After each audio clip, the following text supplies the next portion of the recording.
দেখতে হলে ক্যালেন্ডার জিজ্ঞেস করতে হয় না তারিখটা কবে। আগে থেকে বুকের মধ্যে সারা উঠে 25শে বৈশাখ আসছে, রবি ঠাকুরের জন্মদিন। জন্মদিনের পর জন্মদিন ভুলবে না, রোজই তার জন্মদিন।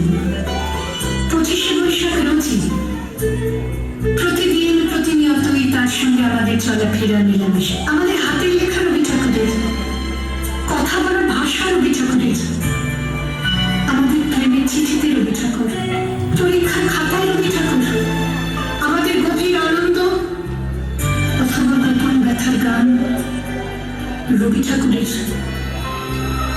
স্বদেশকে চোখের দৃষ্টি করে রাখার জাতীয়তাবাদ রবি ঠাকুরের, বিদেশকে চোখের সামনে দৃষ্টান্ত করে রাখার আন্তর্জাতিকতা রবি ঠাকুরের, আমাদের সংস্কৃতিকে মাটির কাছাকাছি এগিয়ে নিয়ে যাওয়ার সংকল্পে রবি ঠাকুর, আমাদের সভ্যতাকে দানবের হাত থেকে ছিনিয়ে নেওয়ার সংগ্রামে রবি ঠাকুর।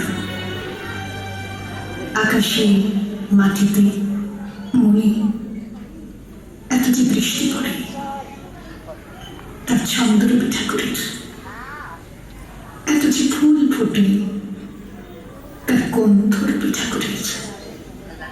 তাই প্রতিদিন তার জন্ম, কোনো দিনই তার মৃত্যু নেই।